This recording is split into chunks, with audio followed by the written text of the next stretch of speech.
제 나이 69, 아들 하나만 보고 살아온 세월이었습니다. 먼저 간 남편의 빈자리를 느낄 새도 없이 시장 한 구석에서 작은 국밥집을 하며 악착같이 돈을 모았어요. 뜨거운 불 앞에서 땀 흘리고 무거운 뚝배기에 손목이 시큰거린 때마다 젖살도 안 빠진 아들 동택이의 얼굴을 떠올렸습니다. 이 아이만큼은 저처럼 고생시키지 않으리라, 남들 부럽지 않게 번듯하게 키워내리라 다짐했죠. 그런 제 아들이 하루는 퇴근하고 나서 저를 찾아와 머뭇거리며 입을 열었습니다. 어머니, 드릴 말씀이 있어요. 제 아들 동택이는 어릴 때부터 속 한 번 썩인 적 없는 착한 아이였습니다. 대학교를 졸업하고 번듯한 회사에 취직해서 제 월급으로 제 앞가림을 하는 것만으로도 저는 세상 모든 것을 다 가진 기분이었죠. 그런 아들이 무언가 큰 결심을 한 듯 비장한 얼굴로 앉아 있으니 덜컥 겁이 나면서도 한편으로는 좋은 예감이 들었습니다. 무슨 일이냐? 혹시 회사에서 안 좋은 일이라도 있었어? 아니요, 그런 건 아니고요. 저 결혼하고 싶은 사람이 생겼습니다. 그 말을 듣는 순간 제 심장이 쿵 내려앉는 것 같았습니다. 놀라서가 아니에요. 드디어 올 것이 왔구나 하는 안도감과 기쁨 때문이었죠. 제 품 안에 아이 같기만 하던 아들이 어느새 자라 가정을 꾸릴 생각을 다 하다니 대견하고 또 대견했습니다. 저는 애써 차분한 척하며 헛기침을 한번 하고 물었어요. 그래, 어떤 아가씨인데? 만난 지는 얼마나 됐고? 한혜은이라고 저랑 동갑이에요. 회사 동기는 아니고 친구 소개로 만났는데 만난 지는 3년 좀 넘었어요. 착하고 밝고 저랑 잘 맞아요. 무엇보다 저를 많이 좋아해줘요, 어머니.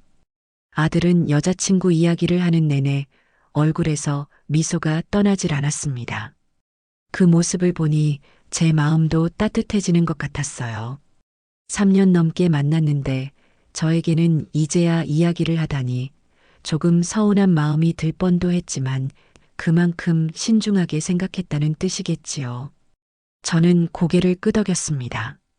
잘 생각했다. 너도 이제 나이가 찼으니 짝을 만나야지. 그럼 언제 한번 집에 데리고 오너라. 밥 한번 먹자. 며칠 뒤 아들은 예은이라는 아가씨를 데리고 집에 왔습니다. 사진으로 본 것보다 훨씬 더 예쁘고 싹싹한 아가씨였어요. 어머니, 안녕하세요. 한혜은입니다. 라며 고개를 숙이는데 목소리도 참 맑았습니다. 제가 차린 소박한 저녁상 앞에서 맛있다며 복스럽게 먹는 모습을 보니 마음의 문이 활짝 열리는 기분이었습니다. 아들 녀석, 사람 보는 눈은 있구나 싶었죠. 식사를 마치고 과일을 내오자 예은 아가씨가 조심스럽게 말했습니다. 어머니, 저희 부모님께서 정식으로 한번 뵙고 싶어 하세요. 혹시 다음 주 주말에 시간 괜찮으실까요? 아이고, 그래야지. 내가 시간을 내야지. 장소는 어디로 하면 좋겠니? 저희 아빠가 좋은 곳으로 예약해 놓으신다고 하셨어요. 어머니는 편하게 몸만 오시면 돼요. 그렇게 상견례 날짜가 잡혔습니다. 저는 그날을 위해 미용실에 가서 몇 년 만에 머리도 하고 아들이 사준 옷 중에 가장 고운 것으로 골라 입었습니다. 혹여나 제가 부족해 보여서 제 아들이 무시당할까봐 없는 살림에도 최대한 격식을 차리려 애썼죠. 약속 장소는 시내에서 가장 비싸다는 한정식 집의 단독룸이었습니다. 저와 아들이 먼저 도착해 앉아 있는데 곧이어 사돈될 분들과 예은 아가씨가 들어왔어요. 안사돈은 머리부터 발끝까지 값비싼 옷과 장신구로 치장했고 바깥사돈 역시 누가 봐도 사업을 하는 사람처럼 풍채가 좋았습니다. 저는 자리에서 일어나 정중하게 인사를 건넸습니다. 안녕하십니까? 이렇게 좋은 자리를 마련해 주셔서 정말 감사합니다. 아이고 사부인, 말씀 편하게 하세요. 저희가 예은이한테 얘기는 많이 들었습니다. 동태기를 아주 훌륭하게 키우셨다고요. 바깥사돈의 말은 번지르르 했지만 저를 훑어보는 눈길에서는 은근한 무시가 느껴졌습니다. 마치 값을 매기듯 위아래로 훑어보는 그 시선이 참 불편했어요. 안사돈은 자리에 앉자마자 대뜸 말을 시작했습니다. 우리 예은이가 워낙 곱게만 자라서요. 집안일 같은 건 한 번도 해본 적이 없어요. 동태기가 옆에서 많이 도와줘야 할 거예요. 그렇죠, 사위. 아들은 멋쩍게 웃으며 네, 장모님. 제가 잘하겠습니다. 라고 대답했습니다. 저는 그저 웃으며 고개를 끄덕였지만 속으로는 결혼이 무슨 애들 장난인 줄 아나 하는 생각이 들었죠. 상견례는 결혼을 약속한 두 사람의 부모가 만나 서로의 집안을 알아가고 앞으로 어떻게 도울지를 의논하는 자리라고 생각했습니다. 그런데 그날의 대화는 시종일관 사돈네 자랑으로 가득했어요. 저희는 가족끼리 1년에 2번은 꼭 해외여행을 가요. 작년에는 스위스에 다녀왔는데 우리 예은이가 너무 좋아하더라고요. 결혼하고 나서도 우리 사위까지 데리고 다 같이 가야죠. 예은이가 입이 짧아서 아무거나 잘 못 먹어요. 그래서 제가 매일 아침마다 유기농으로만 장을 봐서 챙겨 먹였잖아요. 식사는 동태기가 좀 신경 써줘야 할 텐데. 사부인, 동태기 음식은 잘하나요? 저는 할 말을 잃었습니다. 제 아들이 그 집의 사위가 되는 것이 아니라 마치 머슴으로 들어가는 것 같은 기분이 들었기 때문이에요. 아들의 장점이나 우리 집안에 대한 질문은 단 한마디도 없었습니다. 오로지 자기 딸이 얼마나 귀하게 자랐고 얼마나 대단한 집안인지 과시하기 바빴죠. 저는 조용히 밥만 먹었고 제 아들은 어색한 분위기를 애써 무마하려 연신 사돈네 말에 맞장구를 쳤습니다. 그 모습이 어찌나 안쓰럽고 답답하던지요. 너가 지금 여기서 중심을 잡아야지. 그렇게 끌려다니면 어떡하니? 속으로만 외쳤습니다. 상견례가 끝나고 집으로 돌아오는 길 아들이 제 눈치를 살피며 말했습니다. 어머니, 오늘 피곤하셨죠? 예은이네 부모님이 좀 말씀하시는 걸 좋아하셔서요. 괜찮다. 원래 처음 보면 다 어색한 법이지. 그래도 사돈 어른들 인상은 좋아 보이시더라. 저는 아들의 마음이 불편할까봐 일부러 좋게 말해주었습니다. 첫 단추부터 삐걱거리는 기분이었지만 제 아들이 좋다고 선택한 사람이니 제가 이해하고 넘어가야 한다고 생각했어요. 사랑 하나만 보고 살아도 힘든 게 결혼 생활인데 시작부터 부모가 나서서 회방을 놓을 수는 없었으니까요. 상견례가 끝나고 며칠 뒤 아들과 예은이가 신혼집 문제로 저를 찾아왔습니다. 요즘 집값이 워낙 비싸니 둘 힘만으로는 서울에 집을 구하기가 벅차다는 이야기였어요. 어머니, 저희가 모은 돈으로는 전세도 겨우 구하겠더라고요. 대출을 많이 받자니 이자 부담이 너무 크고요. 아들의 축 처진 어깨를 보니 제 마음이 아팠습니다. 저는 이미 모든 준비를 끝낸 상태였어요. 이 말을 기다리고 있었습니다. 저는 조용히 안방으로 들어가 장롱 깊숙한 곳에 숨겨두었던 통장 꾸러미를 꺼내왔습니다. 남편이 세상을 떠나고 제가 국밥을 팔아 한 푼, 두 푼 모은 제 인생 전부가 담긴 통장들이었죠. 여기 3억이다. 이걸로 대출 조금만 받고 작더라도 너희 이름으로 된 집 한 채 마련해서 시작하거라. 제 말에 아들의 눈이 동그래졌습니다. 예은 아가씨 역시 믿기지 않는다는 표정으로 통장을 바라보았죠. 어머니, 이게 어떻게, 이걸 저희가 어떻게 받아요? 이건 어머니 노후 자금이잖아요. 내 노후는 내가 알아서 한다.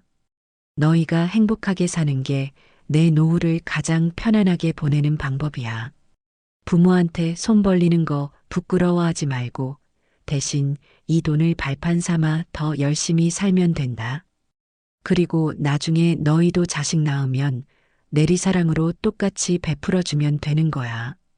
저는 애써 덤덤하게 말하며 두 사람의 손에 통장을 쥐어주었습니다. 아들은 결국 제 무릎을 꿇고 엎드려 엉엉 울기 시작했어요. 어머니, 감사합니다. 정말 감사합니다. 평생 이 은혜 잊지 않고 효도할게요. 라며 아이처럼 우는 아들을 보니 저도 눈시울이 뜨거워졌습니다. 예은 아가씨도 눈물을 글썽이며 제게 말했습니다. 어머니, 정말 뭐라고 감사의 말씀을 드려야 할지 모르겠어요. 저희가 정말 잘할게요. 평생 어머니 모시고 살겠습니다. 두 아이가 진심으로 고마워하는 모습을 보니 제 평생의 고생이 눈 녹듯 사라지는 기분이었습니다. 제 모든 것을 내어주어도 하나도 아깝지 않았어요. 그런데 그 순간 저는 보고야 말았습니다. 고개를 숙이고 우는 척하는 며느리의 입꼬리가 아주 미세하게 찰나의 순간이었지만 살짝 올라가는 것을요. 그리고 제 손을 잡은 그 손의 온기가 어딘지 모르게 차갑게 느껴졌습니다. 너무 예민한 탓이겠거니, 제가 사람을 오해하는 것이겠거니 생각하며 고개를 저었죠. 하지만 그날 밤 저는 잠을 이루지 못했습니다. 제 평생을 바친 돈을 내어준 후련함과 동시에 마음 한구석에서 스멀스멀 피어오르는 서늘한 불안감을 떨쳐낼 수가 없었어요. 그것이 앞으로 닥쳐올 거대한 폭풍의 아주 작은 전조였음을 그때의 저는 미처 알지 못했습니다. 아들 내외에게 제 평생을 바친 돈을 건네준 후 저는 이제 정말 결혼 준비가 순조롭게 진행될 줄로만 알았습니다. 제 아들이 사랑하는 여인과 함께 따뜻한 보금자리에서 새 출발을 한다는 생각에 며칠 동안은 국밥을 말면서도 콧노래가 절로 나왔지요. 하지만 그 평화는 그리 오래가지 않았습니다. 균열은 아주 사소하고 일상적인 부분에서부터 시작되었어요. 신혼집 계약을 마쳤다는 소식을 듣고 저는 다음은 당연히 집안을 채울 혼수를 함께 보러 가는 것이 순서라고 생각했습니다. 제가 살던 시절처럼 이불이며 그릇이며 하나하나 다 해줄 생각은 아니었어요. 요즘 젊은이들의 취향이 얼마나 확고한데요. 다만 어미 된 도리로서 가전제품 하나라도 좋은 것으로 보태주고 싶었고 무엇보다 아들 내외가 살아갈 공간을 제 눈으로 직접 보며 함께 설레고 싶은 마음이었습니다. 저는 전화를 걸어 아들의 목소리를 들었습니다. 아들, 집 계약했다며. 고생 많았다.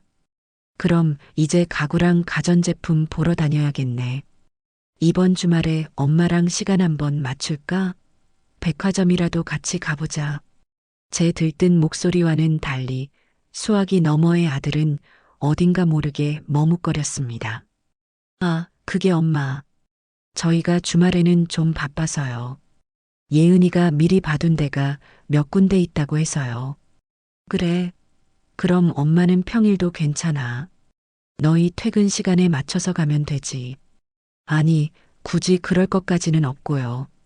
저희끼리 알아서 보고 나중에 어머니 모시고 정식으로 집 구경시켜 드릴게요. 어머니 힘드시게 뭘 같이 다녀요. 아들은 저를 위하는 척 말했지만 그 속뜻은 명백하게 어머니는 빠지세요라는 거절이었습니다. 섭섭한 마음이 왈칵 밀려왔지만 애써 내색하지 않았어요. 그래, 피곤하겠지. 결혼 준비라는 게 보통 일이 아니니까. 요즘 애들은 또 저희들끼리 오붓하게 결정하고 싶을 수도 있고, 그렇게 스스로를 다독이며 전화를 끊었습니다. 하지만 며칠 뒤 제 조카에게서 연락이 왔습니다.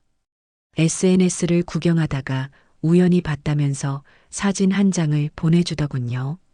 사진 속에는 제 아들과 며느리 그리고 안사돈이 아주 값비싸 보이는 수입 가구점에 나란히 서서 활짝 웃고 있었습니다. 며느리는 새로 산 듯한 명품 가방을 팔에 걸치고 있었고, 사돈은 마치 자기 딸과 아들에게 세상을 다 사줄 것처럼 의기양양한 표정이었죠. 그 사진 아래에는 이렇게 적혀 있었습니다. 사랑하는 엄마랑 남편이랑 신혼가구 투어. 역시 우리 엄마 안목은 최고. 그 사진을 보는 순간 제 심장이 차갑게 식어내리는 것 같았습니다. 저에게는 바쁘고 피곤하다던 아들이 장모님과는 저렇게 행복한 얼굴로 쇼핑을 다니고 있었던 겁니다. 저는 가구를 사주지 않아서, 명품 가방을 사줄 돈이 없어서 배제된 걸까요? 그런 물질적인 문제가 아니었습니다. 저를 가족으로 생각했다면 함께 상의하고 의견을 구하는 신용이라도 했어야지요.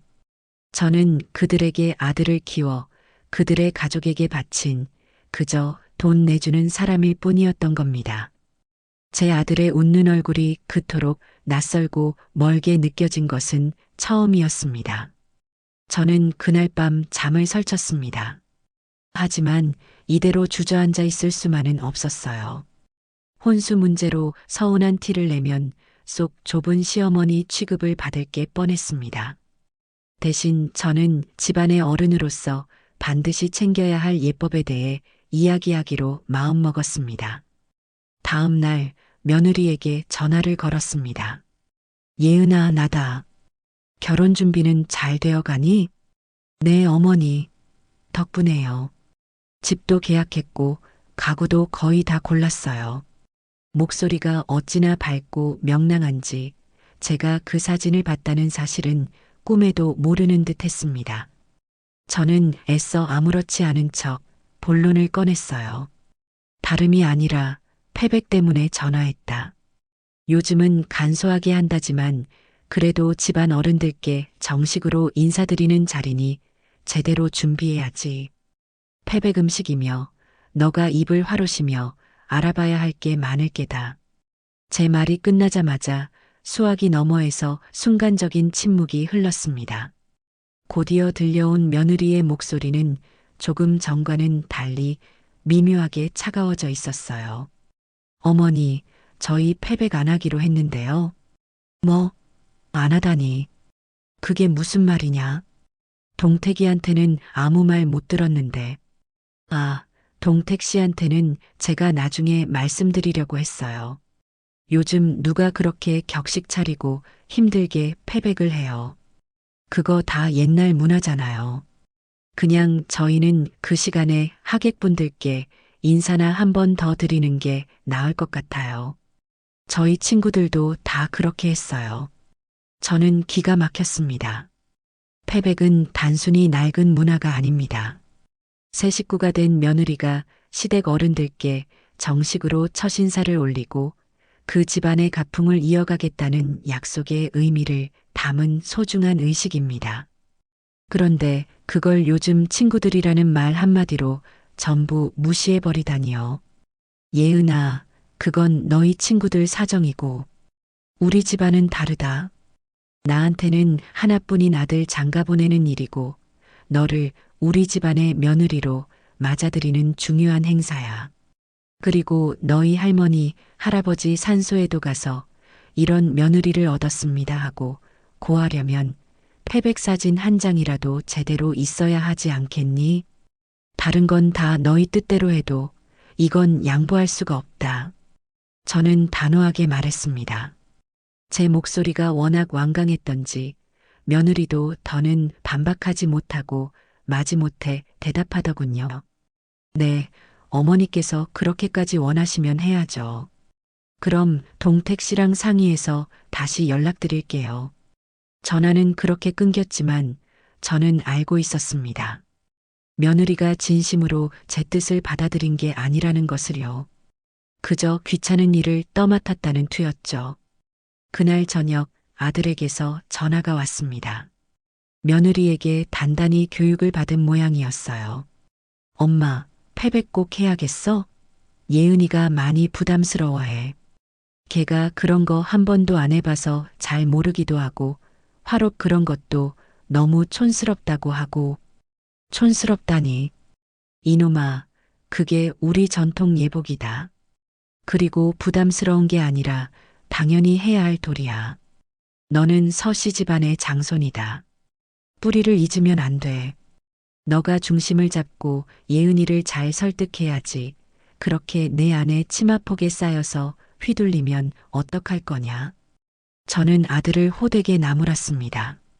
제 아들은 더 이상 아무 말도 하지 못하고 알았어요. 엄마. 그럼 그냥 하는 걸로 할게요. 라며 전화를 끊었습니다. 결국 패백은 진행하기로 했지만 그 과정에서 제 마음에는 이미 깊은 상처가 남았습니다. 며칠 뒤 패백 음식을 상의하기 위해 며느리와 함께 한복집에 들렀을 때였습니다. 며느리가 잠시 전화를 받으러 나간 사이 저는 한복집 사장님과 이야기를 나누고 있었죠. 그런데 문틈으로 며느리가 친구와 통화하는 목소리가 새어 들어왔습니다. 아, 몰라. 우리 시어머니는 무슨 사극시대에 사시는지 꼭 해야 한대. 촌스럽게 그런 걸 왜 하는지 모르겠어. 진짜 너무 옛날 뿐이라 말이 안 통해. 그냥 빨리 해치워버리고 싶다. 그 말을 듣는 순간 제 온몸의 피가 거꾸로 솟는 것 같았습니다. 제 앞에서는 온갖 착한 척, 순한 척은 다 하더니 뒤에서는 저를 이렇게 말 안 통하는 옛날 사람으로 취급하고 있었던 겁니다. 저는 문을 벌컥 열고 나가 쏘아붙이고 싶었지만 가까스로 이성을 붙잡았습니다. 여기서 소란을 피워봤자 결국 제 아들 얼굴에 침 뱉는 격이니까요. 저는 아무것도 못 들은 척 굳은 얼굴로 한복집을 나왔습니다. 차라리 제 뺨을 때렸다면 이토록 비참하지는 않았을 겁니다. 그렇게 우여곡절 끝에 결혼식 날이 밝았습니다. 저는 밤새 한숨도 자지 못했습니다. 아들을 장가 보내는 기쁨과 설렘보다는 과연 이 결혼이 맞는 것일까 하는 불안감이 더 컸기 때문이에요. 그래도 식장에 들어서니 곱게 턱시도를 차려입은 아들과 눈부시게 하얀 드레스를 입은 며느리의 모습을 보니 만감이 교차했습니다. 그래, 이제 와서 물을 수도 없는 일. 내가 더 마음을 넓게 갖고 품어주자. 내 아들이 행복하다면 그걸로 된 거지. 하지만 그런 제 다짐은 결혼식이 시작되자마자 산산조각이 났습니다.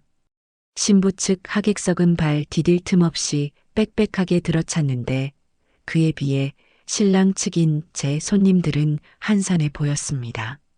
사돈네는 사업을 해서 아는 사람이 많다더니 정말 온갖 곳에 화환과 하객들로 인산인해를 이루더군요. 문제는 그들의 태도였습니다. 사돈 내외는 마치 자기들 단독으로 행사를 치르는 사람들처럼 신랑 측인 저와 제 손님들은 안중에도 없었습니다. 저는 제 동생들과 조카들을 데리고 신부 대기실로 인사를 갔습니다. 그런데 며느리는 자기 친구들과 사진 찍고 수다를 떠느라 저희가 들어선 것도 한참 뒤에야 알아차리더군요. 마지못해 인사를 받는 둥마는 둥하더니 다시 친구들과의 대화에 빠져들었습니다. 안사도는 옆에서 그런 딸을 흐뭇하게 바라보기만 할 뿐 시댁 식구들이 와 있는데도 아는 체도 하지 않았어요. 민망함에 얼굴이 화끈거렸습니다. 결혼식의 하이라이트인 가족사진 촬영 시간은 더욱 가관이었습니다. 사진사는 당연히 신부 측에서 고용한 사람이었고 그는 철저하게 신부 측 가족들을 중심으로 사진을 찍었습니다. 저희 가족은 그저 배경처럼 구석에 서 있어야 했죠. 자, 이번에는 신부님 친척분들 전부 나오세요. 라고 외치더니 수십 명의 사람들이 우르르 몰려나와 단상을 가득 채웠습니다.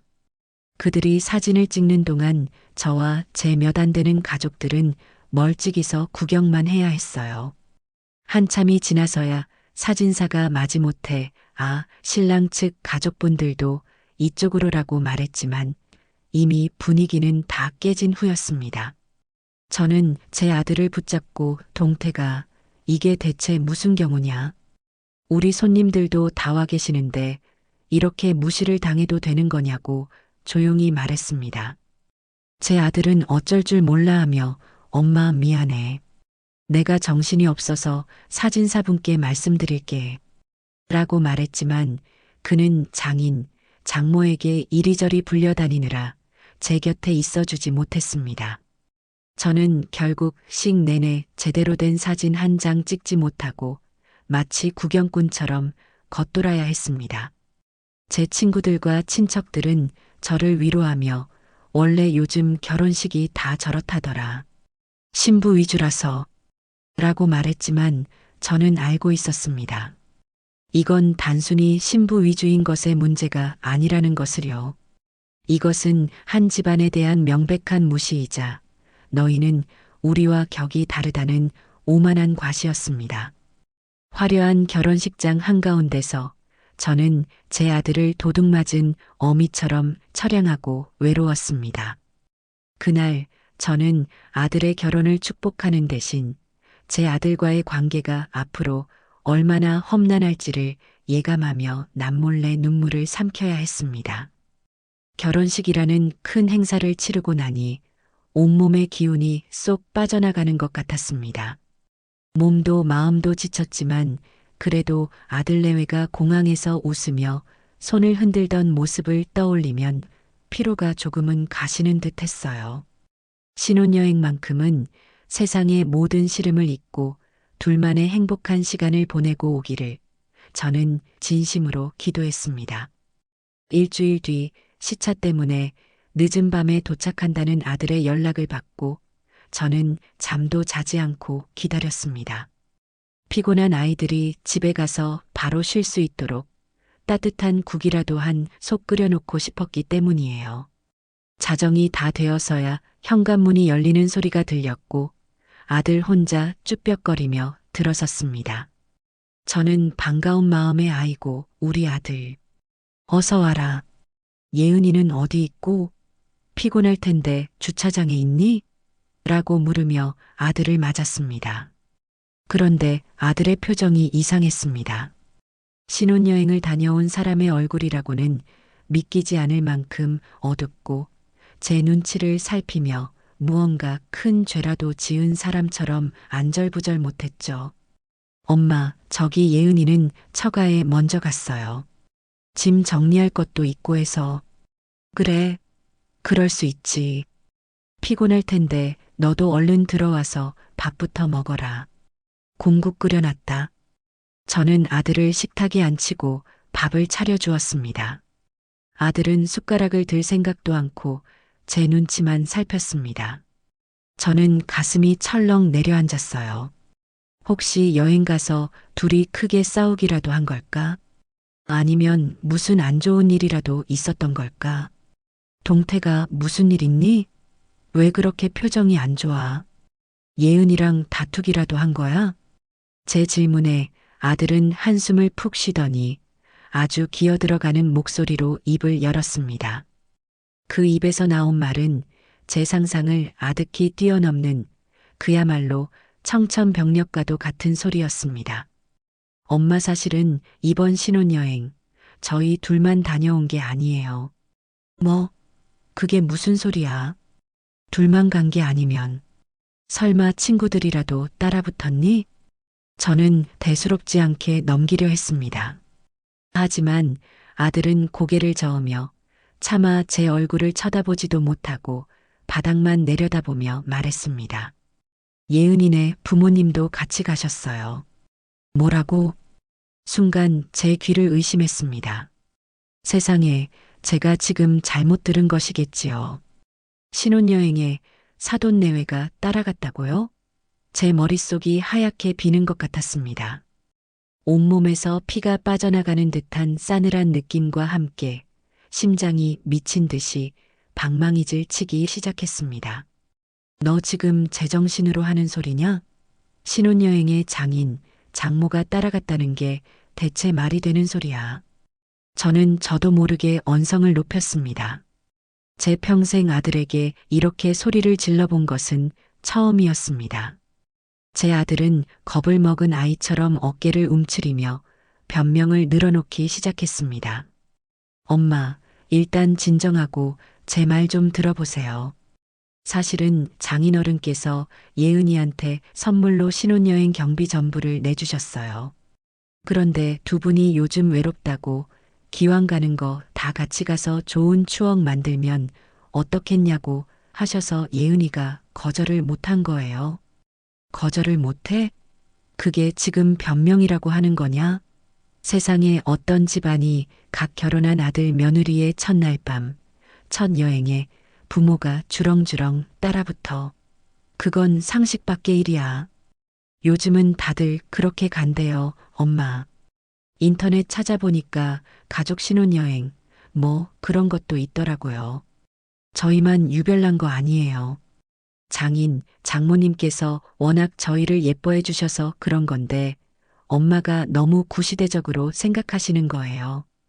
구시대적이라니요. 아들의 입에서 나온 구시대적이라는 단어가 비수처럼 제 가슴을 찔렀습니다. 부모 자식 간의 기본적인 도리와 예의를 지키라는 것이 구시대적인 발상이라는 말입니까? 저는 끓어오르는 분노를 참을 수가 없었습니다. 그때 아들의 주머니에서 요란하게 전화벨이 울렸습니다. 화면에 뜬 이름은 사랑하는 예은이었습니다. 아들이 허둥지둥 전화를 받자 스피커폰으로 설정된 것도 아닌데 며느리의 앙칼진 목소리가 제 귀에까지 선명하게 들려왔습니다. 자기야, 아직도 얘기 안 끝났어? 어머니한테 그냥 사실대로 말씀드리면 되지. 뭘 그렇게 붙잡혀 있어. 우리 엄마 아빠가 돈 내서 우리 좋은 구경 시켜주신다는데 어머니가 뭐라고 하실 건 없잖아. 빨리 끊고 이리 와. 엄마가 자기를 위해 과일 예쁘게 깎아 놓으셨어. 그 말을 듣는 순간 제 머릿속에 이성의 끈이 툭 하고 끊어지는 것 같았습니다. 저건 저 들으라고 일부러 하는 소리였습니다. 당신 아들은 이제 내 남자고 우리 가족이다. 당신이 뭐라고 하든 소용없다는 명백한 선전포고였죠. 아들이 당황하며 전화를 끊으려 하자 저는 아들의 손에서 휴대폰을 낚아챘습니다. 그리고 스피커폰 버튼을 누르고 차갑게 말했습니다. 예은아, 나다. 수화기 너머의 며느리는 잠시 당황한 듯 했지만 이내 가증스럽게도 상냥한 목소리로 대답했습니다. 어머니, 동택 씨 옆에 계셨구나. 저희는 어머니 주무시는 줄 알고요. 어머니, 저희 신혼여행 정말 재미있었어요. 아버님이랑 어머님이 맛있는 것도 많이 사주시고 저희한테는 정말 평생 잊지 못할 추억이 될 거예요. 너희한테는 잊지 못할 추억이라니. 그 말은 저에게는 평생 잊지 못할 악몽이 될 거라는 말과 다름없었습니다. 저는 더 이상 이 기만적인 대화를 이어갈 수가 없었습니다. 너희 부모님께서 외로움을 많이 타셔서 너희가 효도하는 셈 치고 모시고 갔다고? 정말 그렇게 생각하니? 네, 어머니. 당연하죠. 부모님께 효도하는 게 자식된 도리잖아요. 그럼 나는? 이 아들을 낳고 기른 나는 너희에게 부모도 아니더냐? 너희가 그런 엄청난 계획을 세울 동안 나에게는 단 한마디 상의도 양해도 구하지 않았어. 그건 나를 너희 가족으로 어미로 인정하지 않는다는 뜻이다. 너희의 그 잘난 효도는 너희 부모님에게만 해당되는 아주 이기적인 선택이었을 뿐이야. 제 말에 며느리는 잠시 말이 없더니 이내 서운하다는 듯한 목소리로 말했습니다. 어머니, 그렇게까지 말씀하시면 저도 너무 섭섭해요. 저희가 어머니를 일부러 빼놓으려고 한 게 아니잖아요. 그리고 이번 여행은 저희 부모님이 돈을 내셨으니까 어머니께서 이렇게까지 화내실 일은 아니라고 생각해요. 돈. 결국 또 돈 이야기였습니다. 그들에게는 돈을 낸 사람이 모든 권리를 갖는 것이 당연한 세상의 이치였던 겁니다. 제 아들의 인생을 통째로 사기라도 한 것처럼요. 저는 허탈한 웃음이 나왔습니다. 더 이상 이 아이와는 말이 통하지 않겠다는 것을 깨달았습니다. 그래, 알겠다. 너희 생각은 잘 알겠다. 동택이 바꿔주거라. 저는 아들에게 휴대폰을 돌려주었습니다.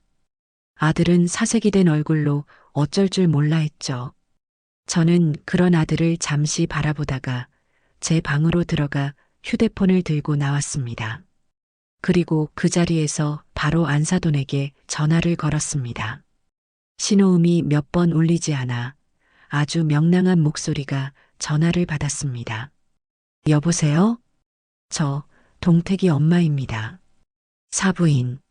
어머, 사부인. 웬일이세요, 이 밤에. 우리 애들 잘 들어갔죠? 아이고, 우리 사위 피곤했을 텐데. 저희가 너무 붙잡고 다녔나 봐요. 그래도 어떡해요. 사위가 저랑 우리 남편을 어찌나 잘 챙기는지. 저희가 사위 덕분에 황혼에 신혼여행 다시 다녀온 기분이었잖아요. 호호. 사돈은 제 속을 긁기 위해 작정이라도 한 사람처럼 눈치 없이 웃으며 자랑을 늘어놓았습니다. 저는 그 말을 묵묵히 다 듣고 있다가 조용히 입을 열었습니다. 사부인께서 생각이 짧으셨던 겁니까? 아니면 원래부터 남에 대한 배려가 없는 분이십니까? 제 차가운 목소리에 사돈의 웃음소리가 뚝 그쳤습니다. 네, 사부인, 지금 무슨 말씀을? 어떻게 갓 결혼한 아들 며느리의 신혼여행에 따라갈 생각을 하실 수가 있습니까? 그건 세상 어느 나라 법도에도 없는 해괴한 짓입니다. 사부인께는 그게 쿨하고 재미있는 추억일지 모르겠지만 저에게는 제 아들을 빼앗기고 온 동네에 망신을 당한 수치스러운 사건입니다. 제 말에 사돈의 목소리도 날카로워졌습니다. 사부인, 말씀이 좀 지나치시네요. 우리가 우리 돈 써서 우리 사위랑 딸 좋은 구경시켜주겠다는데 사부인이 보태준 거 한 푼이라도 있어요? 뭘 그렇게 빡빡하게 구세요? 동택이도 좋다고 했는데 왜 사부인 혼자서 난리세요? 그렇게 외롭고 배 아프시면 진작에 말씀하시지 그랬어요. 저희가 비행기표 하나 더 끊어서 모시고 갔을 거 아니에요. 그 말을 듣는 순간 저는 깨달았습니다. 아, 이 사람들은 처음부터 끝까지 변하지 않을 사람들이구나. 이들에게 저는 그저 아들을 자기들 집안에 상납한 가난하고 볼품없는 시어머니일 뿐이었습니다. 대화는 아무런 의미가 없었습니다. 제 분노와 상처를 이해시키려는 노력 자체가 헛된 일이었습니다. 저는 더 이상의 말을 섞지 않고 마지막 한마디를 내뱉었습니다. 됐습니다. 사부인께서 어떤 사람인지 잘 알았으니 그걸로 족합니다.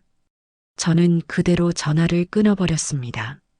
식탁 앞에는 제 아들이 고개를 푹 숙인 채 앉아 있었습니다. 저는 그 어떤 동정심도 느껴지지 않았습니다. 저를 이토록 비참하게 만든 건 사돈 내외나 며느리가 아니라 바로 제 아들의 우유부단함과 어리석은 선택이었으니까요. 저는 뼛속까지 시려오는 한기를 느끼며 제 인생을 건 중대한 결심을 조용히 굳히고 있었습니다. 사돈과의 통화를 마친 후 집안에는 무거운 침묵만이 감돌았습니다. 저는 끓어오르는 속을 애써 억누르며 소파에 미동도 없이 앉아있는 아들에게 다가갔습니다. 그리고 제 인생에서 가장 차갑고 단호한 목소리로 마지막 통첩을 건넸습니다. 어쩌면 그것은 통첩이 아니라 이미 정해진 미래에 대한 예고였을지도 모릅니다. 동태가 똑똑히 들어라. 내가 지금부터 하는 말은 농담도 아니고 화가 나서 하는 소리도 아니다. 제 목소리에 아들은 고개를 들고 저를 바라보았습니다. 그 눈에는 두려움과 혼란이 가득했죠. 너희는 나에게 상의 한마디 없이 너희 멋대로 그 해괴한 여행을 떠났다. 그 행위는 나를 너희의 어미로, 가족의 어른으로 인정하지 않겠다는 뜻으로 받아들이겠다. 나는 너를 아들로 생각했는데 너는 나를 어머니로 생각하지 않았던 게야. 엄마, 아니에요. 정말 그런 뜻이 아니었어요. 그냥 예은이네 부요청을 거절하기가 어려워서 변명은 듣고 싶지 않다. 저는 아들의 말을 매정하게 끊었습니다. 더 이상 그 구차한 변명을 들어줄 기운도 이유도 없었습니다. 그래서 너에게 마지막 선택권을 주겠다. 지금 당장 내 장인 장모에게 전화해서 저희 부부만의 신혼여행을 망쳐주셔서 감사합니다. 덕분에 제 어머니와는 인연이 끊어지게 생겼습니다. 라고 전해라. 그리고 내 아내에게는 당신의 이기적인 효도 때문에 내 어머니 가슴에 대못을 박았다. 이 결혼을 계속 유지할 수 있을지 다시 생각해 봐야겠다. 고 말해. 만약 너가 그렇게 하지 못하겠다면 저는 잠시 말을 멈추고 아들의 눈을 똑바로 쳐다보았습니다. 그 여행을 너의 선택으로 인정하고 감수하는 순간 너와 나는 오늘부로 모자 관계의 연을 끊는 거다. 나는 너 같은 아들을 둔 적 없고 너는 나 같은 어미를 둔 적 없는 게야. 내가 너에게 준 신혼집 자금 3억 원은 깨끗하게 잊어주겠다. 대신 내 눈앞에서 사라져. 평생 다시는 볼 생각하지 마라. 어느 쪽을 선택할지 지금 이 자리에서 결정해. 제 말에 아들의 얼굴이 하얗게 질렸습니다. 아마 제가 이렇게까지 극단적으로 나올 것이라고는 상상도 못했을 겁니다. 그는 늘 제가 모든 것을 이해하고 참고 결국에는 자기를 용서해 줄 것이라고 믿어왔으니까요. 엄마, 제발. 왜 그렇게까지 하세요? 제가 잘못했어요. 다녀와서 엄마한테 정말 잘할게요. 여행 가서 엄마 선물도 사왔단 말이에요. 네. 아들은 제 앞에 무릎을 꿇고 애원하기 시작했습니다. 하지만 그의 말은 제 마음에 조금의 울림도 주지 못했습니다. 다녀와서 잘한다는 말이 얼마나 공허하고 무책임한 약속입니까? 이미 엎질러진 물이고 제 가슴에는 지워지지 않을 상처가 새겨졌는데 말입니다. 선물의 문제가 아니었습니다. 이건 존중의 문제였고 인간에 대한 기본적인 예의의 문제였습니다. 일어나라. 너의 선택은 이미 끝났다. 너는 그 비행기에 오르는 순간 나를 버리고 그 사람들을 선택한 거야. 이제 와서 애원하는 건 비겁한 짓일 뿐이다. 돌아가거라. 다시는 이 집에 찾아오지 마. 저는 차갑게 말하고 안방으로 들어가 문을 잠가버렸습니다. 문 밖에서 아들이 한참 동안 엄마, 문 좀 열어보세요. 제가 다 잘못했어요. 라고 외치며 문을 두드렸지만 저는 귀를 막았습니다. 한참의 시간이 흐른 뒤 아들이 돌아가는 소리가 들렸고 집안은 다시 정막에 휩싸였습니다. 저는 텅 빈 거실을 보며 생각했습니다. 제가 잃은 것은 아들이 아니라 아들이라는 이름의 거대한 착각과 굴레였다는 것을요. 그날 이후 저는 며칠 동안 밖에도 나가지 않고 집에서 조용히 시간을 보냈습니다. 아들과 며느리 그리고 사돈네 식구들의 번호를 휴대폰에서 모두 삭제하고 차단했습니다. 그들이 제 인생에 남긴 흔적을 하나씩 지워나가는 의식이었습니다. 마음은 이상할 정도로 평온했어요. 슬픔이나 분노보다는 오히려 무거운 짐을 내려놓은 듯한 후련함이 더 컸습니다. 그러던 어느 날 아침 일찍부터 제 친정 조카에게서 다급한 전화가 걸려왔습니다. 이모, 혹시 예은 씨 SNS 보셨어요? 아니, 내가 그걸 볼 일이 뭐가 있겠니? 아니, 이모. 이건 보셔야 할 것 같아요. 제가 지금 캡처해서 보내드릴게요. 잠시 후 조카가 보내온 사진 한 장이 도착했습니다. 사진 속에는 공항 면세점을 배경으로 제 아들과 며느리 그리고 사돈 내외가 명품 쇼핑백을 주렁주렁 들고 환하게 웃고 있었습니다. 마치 개선장군들 같았죠. 그리고 그 사진 밑에 달린 며느리의 글귀가 제 눈을 사로잡았습니다. 가족 신혼여행, 쿨한 우리 가족, 사랑해요. 아빠 엄마 평생 효도할게요. 시어머니는 이해 못하는 요즘 감성. 시어머니는 이해 못하는 요즘 감성. 그 해시태그를 보는 순간 저는 온몸의 힘이 쭉 빠져나가는 것을 느꼈습니다. 이것은 단순한 철없음의 표현이 아니었습니다. 저를 향한 명백한 조롱이자 자신들의 승리를 자축하는 선언문이었습니다. 그들은 자신들의 행동에 대해 단 일말의 죄책감도 느끼지 않고 있었던 겁니다. 오히려 자신들의 행동을 쿨한 것으로 포장하고 저의 상식적인 분노를 이해 못하는 구시대적 발장으로 치부하며 자기들끼리 낄낄거리고 있었던 거죠. 제 아들은 그 사진 속에서 그들의 조롱에 동참하며 바보처럼 웃고 있었습니다. 저는 그 사진을 가만히 들여다보았습니다. 그리고 결심했습니다. 이제 더 이상의 미련도 연민도 가질 필요가 없다고요. 그들은 이미 돌아올 수 없는 강을 건넜고 저 또한 그들을 기다릴 이유가 사라졌습니다. 다음 날 아침 저는 가장 단정한 옷으로 갈아입고 집을 나섰습니다. 제 발길이 향한 곳은 동네 통신사 대리점이었습니다. 저는 창구 직원에게 망설임 없이 말했습니다. 전화번호 바꾸러 왔어요. 오늘 바로 변경하고 싶습니다. 직원은 몇 가지 서류를 내밀었고 저는 익숙하게 쓰던 번호와의 이별을 고하는 서류에 차분히 서명했습니다. 수십 년간 저와 제 주변 사람들을 이어주던 그 번호가 사라지는 순간이었습니다. 새 번호가 적힌 유심칩을 건네받아 휴대폰에 끼우자 화면이 잠시 깜빡이더니 새로운 신호가 잡혔습니다. 그 순간 저는 제 인생에서 가장 완벽한 단절과 새로운 시작을 동시에 경험했습니다. 마치 저를 올가매고 있던 보이지 않는 사슬이 끊어져 나가는 듯한 해방감이 밀려왔습니다. 집으로 돌아온 저는 곧장 청소를 시작했습니다. 집안 곳곳에 남아있는 아들의 흔적을 지우기 위해서였습니다. 아들의 어릴 적 사진이 담긴 앨범, 아들이 학생 때 받아온 상장들, 아들이 처음 월급을 타서 사준 낡은 내복까지. 저는 그 모든 것을 커다란 상자에 담았습니다. 눈물은 나지 않았습니다. 그저 묵묵히 제 인생의 한 챕터를 정리하는 기분으로 물건들을 담아 창고 가장 깊숙한 곳에 넣어버렸습니다. 이제 이 집에는 오롯이 저 김혜순의 삶만이 남았습니다. 모든 정리를 마치고 텅 빈 거실에 앉아 창밖을 바라보았습니다. 시끄럽게 울어대던 매미 소리도 잦아들고 어느새 하늘에는 저녁 노을이 붉게 물들고 있었습니다.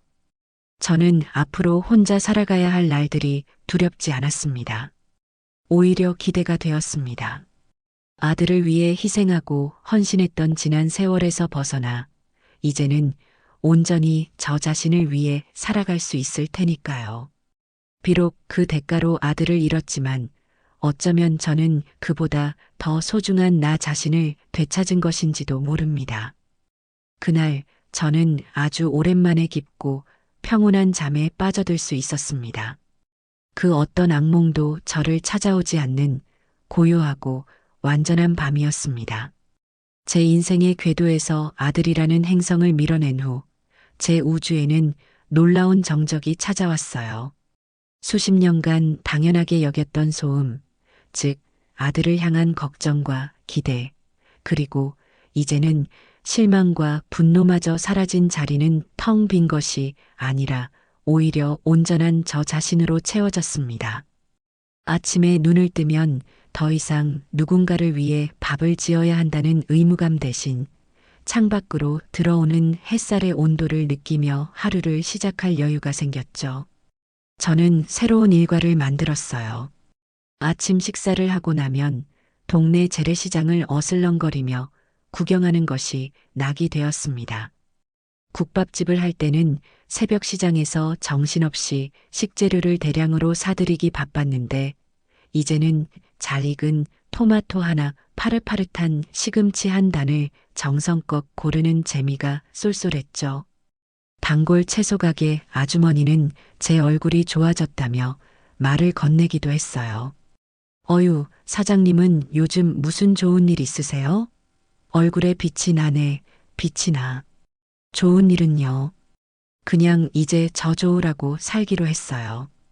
그렇게 웃으며 대꾸하는 제 자신이 낯설면서도 좋았습니다. 시장을 다녀와서는 복지관서의 교실에 나갔어요. 벼루에 먹을 갈 때 느껴지는 묵직함, 화선지 위로 붓이 스쳐 지나가는 소리, 은은하게 퍼지는 먹물 냄새. 그 모든 것이 저를 둘러싼 번뇌를 잠재워주는 것 같았죠. 처음에는 삐뚤빼뚤하기만 하던 제 글씨가 조금씩 모양을 갖춰가는 것을 보며 제 인생도 이렇게 다시 반듯하게 세워갈 수 있으리라는 작은 희망을 보았습니다. 하지만 그 평화는 그리 오래가지 않았습니다. 그들이 저를 이대로 포기할 리 없다는 것을 저는 이미 알고 있었으니까요. 어느 날 오후 낯선 번호로 걸려온 전화를 무시하자 곧이어 문자 메시지가 도착했습니다. 엄마, 저 동택이에요. 제발 전화 좀 받아주세요. 저는 그 짧은 문장을 가만히 들여다보았어요. 가슴 한구석이 희미하게 저려왔지만 그건 동정이 아니었습니다. 다만 한때는 제 세상의 전부였던 존재가 이제는 이렇게 모르는 번호로 애걸해야만 하는 타인이 되었다는 서글픈 현실감이 느껴졌을 뿐이죠. 저는 망설임 없이 메시지를 삭제하고 번호를 차단했습니다. 그리고 그날 저녁 결국 그들은 제 집의 경계를 침범하고야 말았습니다. 저녁 8시가 넘은 시간, 현관의 초인종이 날카롭게 울려 퍼졌어요. 한 번, 두 번으로 그치지 않고 마치 제 인내심을 시험하려는 듯 길고 집요하게 이어졌습니다. 저는 자리에서 일어나 인터폰 화면을 켰어요. 화면 속에는 잔뜩 긴장한 얼굴의 아들과 그 옆에서 짜증과 지루함이 뒤섞인 표정으로 서 있는 며느리가 있었습니다. 엄마, 안에 계신 거 다 알아요. 문 좀 열어보세요, 엄마.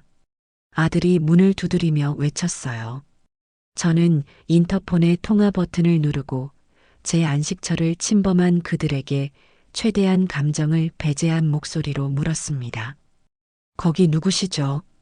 제 목소리는 분명 제 것이었지만 그들에게는 생전 처음 듣는 사람의 목소리처럼 들렸을 겁니다. 두 사람은 순간 얼어붙은 듯 했어요. 아들이 당황하며 더듬거렸죠. 엄마, 저 동택이에요. 문 좀 열어주세요. 저희 정말 할 얘기가 있어서 그래요. 나는 당신들을 모릅니다. 잘못 찾아오셨으니 다른 집 가보세요. 저는 냉정하게 말하고 끊으려 했어요. 그때 며느리가 다급하게 끼어들었습니다. 애써 꾸며낸 소름 끼치도록 상냥한 목소리였죠. 어머니, 저희 예은이에요. 저희가 정말 잘못했어요. 이렇게 문전박대하지 마시고 얼굴이라도 뵙고 사죄드릴 기회를 주세요. 네, 저희가 여행 가서 어머니 생각하며 선물도 정성껏 골라왔는데 그 가증스러운 연극에 저는 실소를 금할 수 없었어요.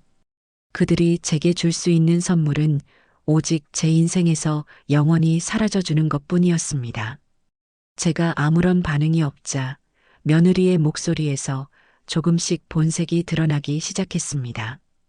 어머니, 저희가 이렇게까지 찾아왔는데 정말 너무하시는 거 아니에요? 언제까지 이렇게 유치하게 행동하실 거예요? 어른이시면 어른답게 대화로 풀 생각을 하셔야죠. 저희도 이제 지쳐요. 유치하게, 어른답게. 저를 가르치려 드는 그 오만한 단어들이 제 귓전을 날카롭게 파고들었어요. 자식의 도리를 팽개치고 어미의 가슴에 칼을 꽂은 자들이 이제 와서 저에게 어른의 도리를 논하고 있었습니다. 한 번만 더 내 집 문을 두드리거나 소란을 피우면 더 이상 당신들을 내 아들 내외가 아닌 내 사유지를 무단으로 침범한 낯선 사람들로 간주하고 경찰에 신고하겠습니다. 분명히 경고했어요. 당장 내 집 앞에서 사라지세요. 저는 단호하게 말하고 통화 종료 버튼을 눌렀습니다. 인터폰 화면 너머로 며느리의 얼굴이 분노로 흉하게 일그러지는 것이 보였어요.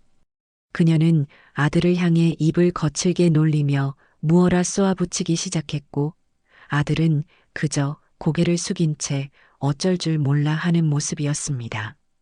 저는 그 광경을 무표정하게 지켜보았죠. 한참을 더 문 앞에서 서성이며 자기들끼리 옥신각신하던 그들은 결국 포기하고 어둠 속으로 사라졌습니다. 저는 그들이 완전히 시야에서 사라진 것을 확인하고 나서야 비로소 안도의 한숨을 내쉬었어요. 직접적인 침투가 실패로 돌아가자 그들은 예상대로 제 주변을 공략하기 시작했습니다.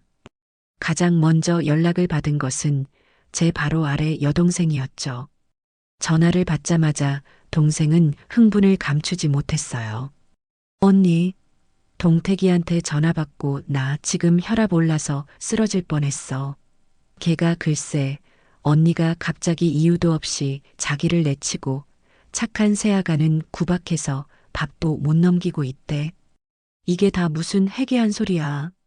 저는 동생을 진정시키고 그동안 있었던 모든 일을 하나도 빠짐없이 이야기해 주었어요. 그들이 제게 저지른 무례와 기만, 그리고 무엇보다 저를 이해 못하는 구시대적 감성이라며 공개적으로 조롱했던 SNS 글귀까지. 제 이야기를 다 들은 동생은 한동안 말을 잇지 못하더니 이내 저보다 더 큰 목소리로 분노를 터뜨렸습니다.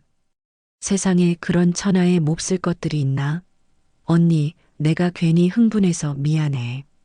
그런 사정이 있는 줄도 모르고 아니, 동태기는 눈이 어떻게 된 거 아니야? 어떻게 그런 애를 그리고 그 사돈이라는 사람들은 교양이 아니라 교만만 가득 찼네. 언니 정말 잘했어. 그런 것들하고는 인연 끊는 게 맞아. 절대로 마음 약해지지 마, 알았지? 동생의 격한 지지에 저는 오히려 마음이 차분해졌습니다. 이후 저는 다른 형제들과 가까운 친척 어른들께도 모두 전화를 걸어 자초지종을 설명했어요. 제가 겪은 수모와 배신감을 사실 그대로 전달했죠. 아니나 다를까 며칠 뒤에는 전혀 예상치 못했던 분에게서 전화가 왔습니다. 제 돌아간 남편의 가장 친한 친구분이셨죠. 동태기도 어릴 적부터 아저씨라 부르며 따랐고 저희 부부가 국밥집을 처음 시작할 때 보증을 서주셨을 만큼 각별한 사이였습니다. 혜순 씨 나예요. 갑자기 전화해서 놀랐죠. 다름이 아니라 동태기한테 전화 받고 너무 놀라서 이게 대체 무슨 일이에요? 수화기 너머로 들려오는 묵직한 목소리에는 걱정이 가득했어요. 동태기가 최후의 수단으로 아버지처럼 따르던 어른에게까지 연락해 감정에 호소한 모양이었습니다.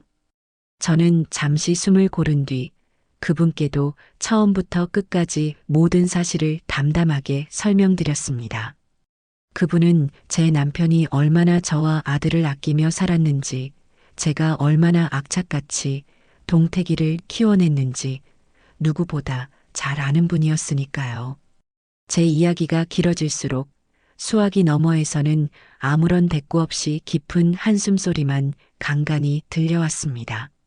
모든 이야기를 마쳤을 때 저는 마지막으로 이렇게 덧붙였어요. 사장님, 하늘에 있는 그 사람이 지금 이 꼴을 봤으면 뭐라고 했을까요? 아마 제 등짝부터 때리면서 자식을 잘못 키웠다고 불호령을 내렸을 거예요. 제가 남편 볼 면목이 없습니다. 그제야 그분께서 무겁게 입을 여셨습니다. 목소리에는 저에 대한 안타까움과 제 아들에 대한 서리빨 같은 분노가 함께 담겨 있었어요. 그 녀석이 제정신이 아니구먼. 자기 아버지가 혜순 씨랑 자기 하나 잘 되라고 평생을 어떻게 살았는데 그 은혜를 원수로 갚아? 혜순 씨, 당신 잘못 아니에요. 당신은 할 만큼 했어. 아니, 넘치도록 했지. 자식놈이 스스로 사람 되기를 포기한 걸 어떡해. 친구를 먼저 보낸 오랜 슬픔과 친구의 아들에 대한 깊은 실망감이 느껴지는 목소리였습니다. 혜순 씨 결정이 100번, 1000번 오라요. 그런 놈은 자식 아니라 원수지. 내가 조만간 그놈 만나면 다리 몽둥이를 부러뜨려 놓을 테니 절대 마음 약해지면 안 돼요. 하늘에 있는 내 친구도 당신 편일 거야. 부디 마음 단단히 먹어요. 죽은 남편의 가장 가까운 친구, 어쩌면 아들에게 아버지나 다름없었던 어른의 지지까지 얻게 되자 제 마음속에 남아있던 마지막 한 조각의 망설임마저 완전히 사라졌어요. 제 주변의 모든 사람들이 저의 방패가 되어 주었습니다. 그렇게 저는 제 삶의 영토에서 그들을 완벽하게 몰아내고 그 누구도 넘볼 수 없는 견고한 성벽을 쌓아 올렸습니다. 그들과의 소란이 잦아들고 제 삶은 마치 잔잔한 호수와 같은 평온을 되찾았어요. 저는 서예 교실에 더욱 재미를 붙였고 난생 처음으로 저 자신을 위한 옷을 사기도 했습니다. 화려하지는 않지만 제 마음에 쏙 드는 고운색의 스카프를 목에 두르고 거울 앞에 섰을 때 저는 낯선 제 모습에서 희미한 설렘을 느꼈죠. 그러던 어느 초여름의 오후였습니다. 우편함을 확인하러 나갔다가 제 이름으로 온 우편물들 사이에 끼어 있는 낯선 봉투 하나를 발견했어요. 수신인은 서동택, 발신인은 시중의 한 대형은행, 대출관리부라고 적혀 있었고 봉투 귀퉁이에는 선명한 붉은색으로 독촉이라는 도장까지 찍혀 있었습니다.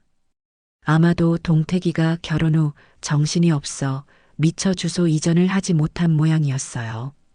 저는 순간 그 봉투를 갈기갈기 찢어버릴까 생각했어요. 이제 저와는 아무 상관없는 사람이었으니까요. 하지만 독촉이라는 붉은 글씨가 마치 불길한 낙인처럼 제 마음에 걸렸습니다. 어미로서의 정은 이미 끊어냈다고 생각했지만 핏줄이라는 것이 그리 쉽게 잘리는 것은 아닌 모양입니다. 저는 한숨을 한번 내쉬고 결국 봉투를 뜯었습니다. 안에 든 것은 아들의 신혼집 담보대출에 관한 월별 상환 내역서였어요.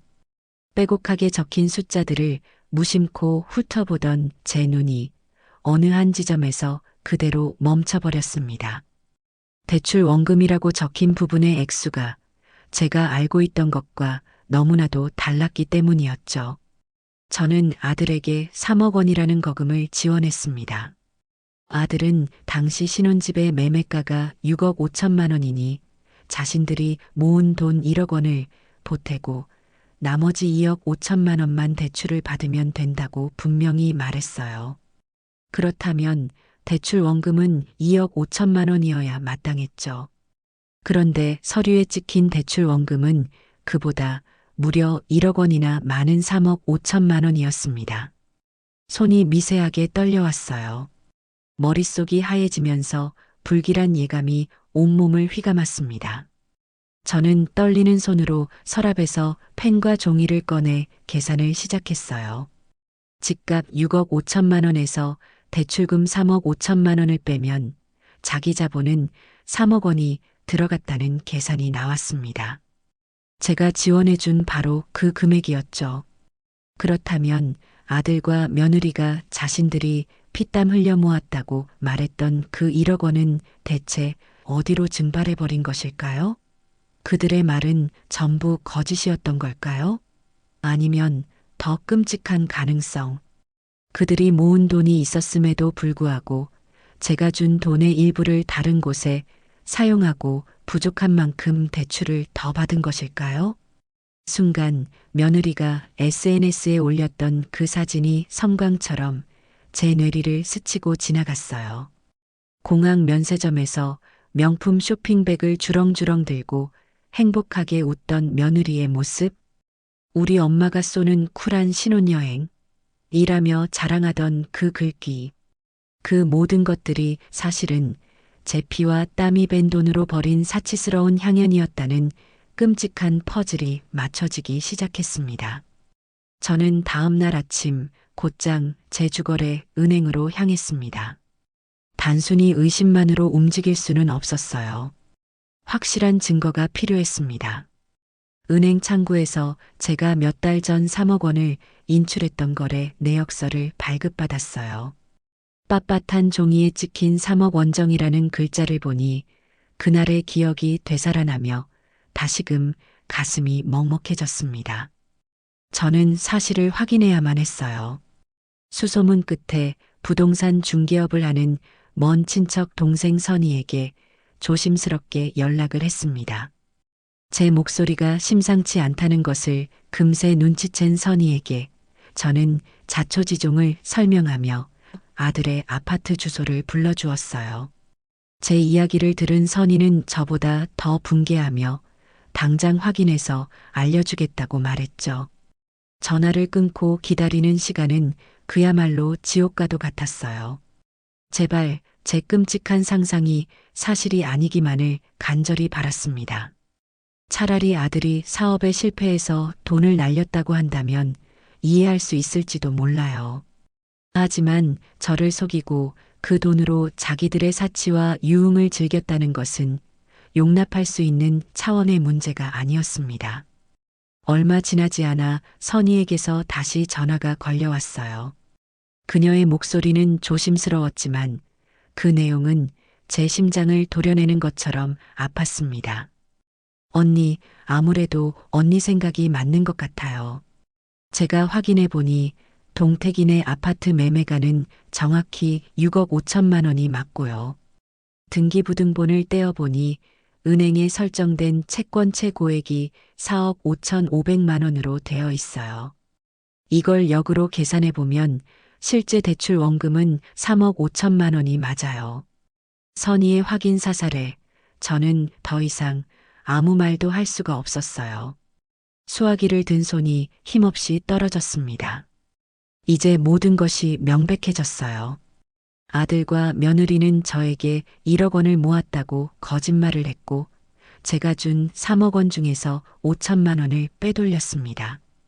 그리고 그 돈으로 명품을 사고 사돈네 식구들과 함께 호화로운 여행을 다녀왔던 겁니다.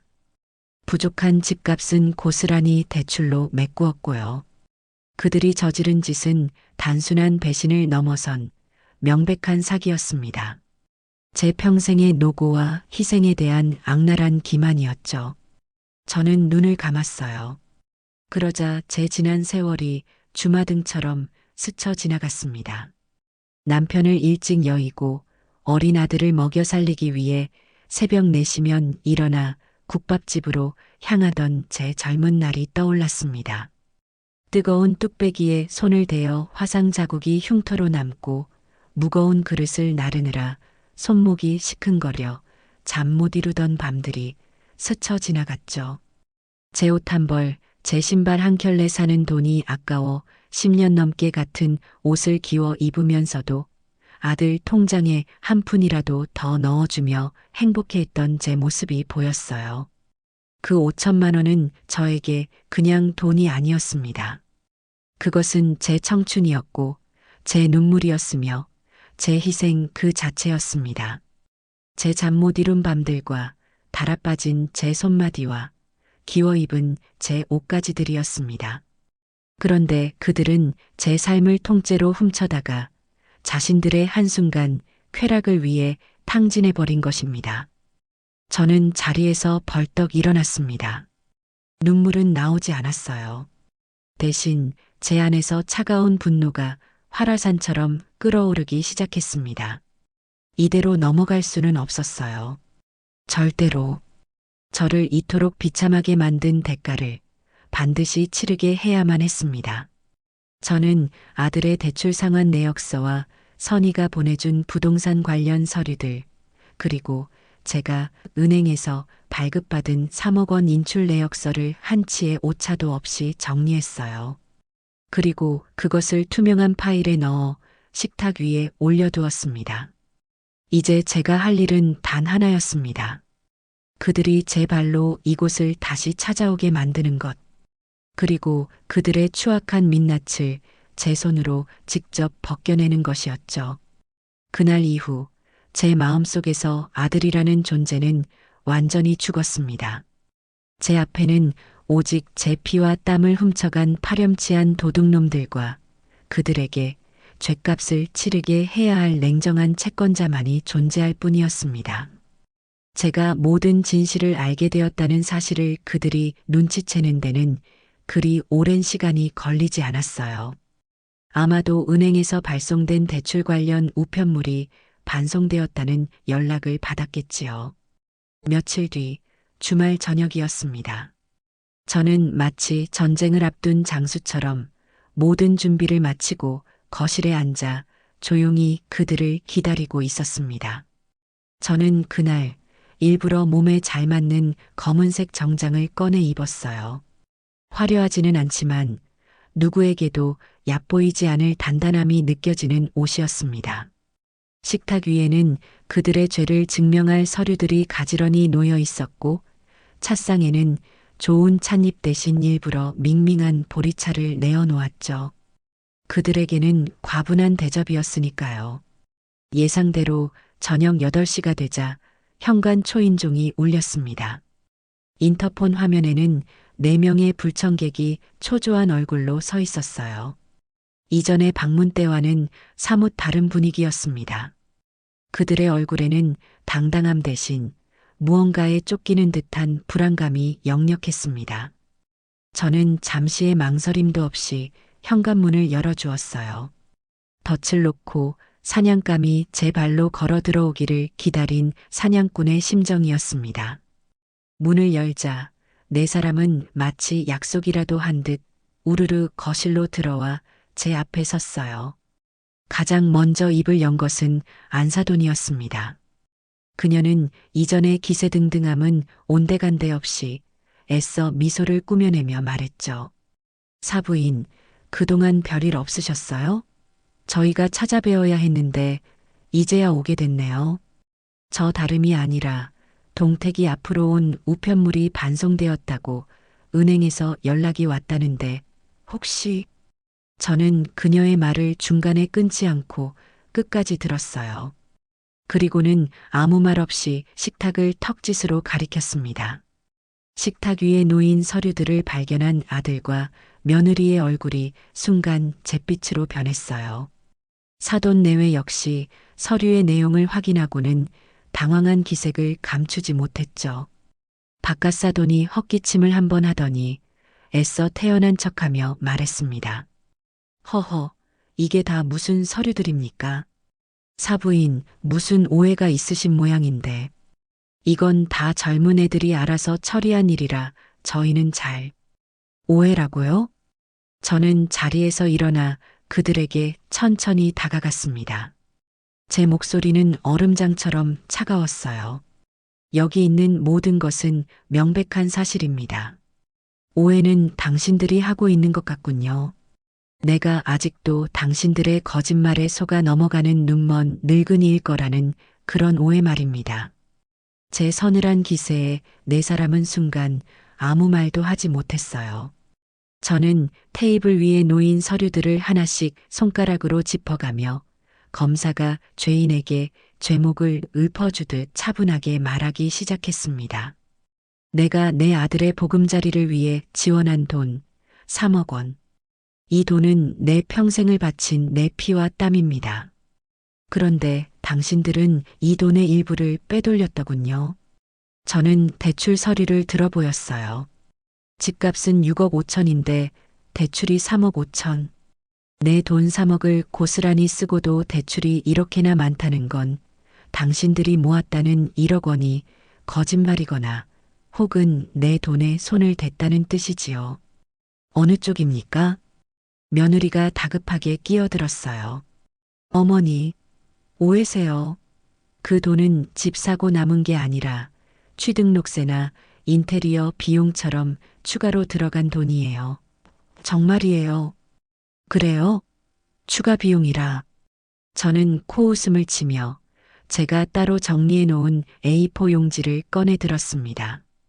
거기에는 며느리의 SNS를 캡처한 사진들과 신혼여행 당시의 항공권 및 호텔 비용을 추산한 내역이 정리되어 있었죠. 며느님, 당신이 신혼여행 가서 산 그 명품 가방 가격이 대략 500만 원이 넘는다고 하더군요. 그리고 당신네 네 식구가 다녀온 유럽 여행, 1등석 항공권에 5성급 호텔까지 최소 3천만 원은 좋게 들었을 겁니다. 그 외에 당신들이 산 가구며 전자제품들이며 참 이상하군요. 당신들이 말하는 그 추가 비용의 총합이 공교롭게도 내가 계산한 사라진 돈 5천만 원과 거의 일치해서요. 제 말에 며느리는 입을 떡 벌린 채 아무 말도 하지 못했어요. 안사돈의 얼굴은 하얗다 못해 파랗게 질려 있었죠. 자신들의 치부가 만천하에 드러난 순간이었습니다. 이제 그들은 서로를 탓하기 시작했어요. 며느리는 아들을 향해 날카롭게 소리쳤죠. 내가 이럴 줄 알았어. 당신이 일 처리를 똑바로 못하니까 이렇게 된 거 아니야. 어머니 돈이면 더 조심했어야지. 사돈네 역시 제 아들을 경멸 어린 눈초리로 쳐다보았어요. 불과 몇 달 전까지만 해도 우리 사위라며 떠받들던 모습은 온데간데 없었습니다. 저는 그 추한 꼴을 가만히 지켜보다가 시종일관 고개를 숙이고 있던 제 아들을 향해 섰습니다. 서동택, 너에게 묻겠다. 너는 이 모든 사실을 알고 있었느냐? 내 어미의 등골을 빼먹는 이 모든 사기 행각에 너도 처음부터 동조했던 것이냐? 아들은 제 섰을 퍼런 기세에 고개도 들지 못하고 모기만 한 목소리로 중얼거렸어요. 죄송합니다, 엄마. 죄송하다는 말로 끝날 일이 아니다. 저는 그에게서 완전히 시선을 거두고 네 사람 모두를 향해 마지막 선언을 했습니다. 제 목소리에는 단 한치의 흔들림도 없었어요. 오늘 이 시간부로 나와 서동택의 모자 관계는 공식적으로 끝났습니다. 이제 우리 사이는 오직 채권자와 채무자 관계일 뿐이에요.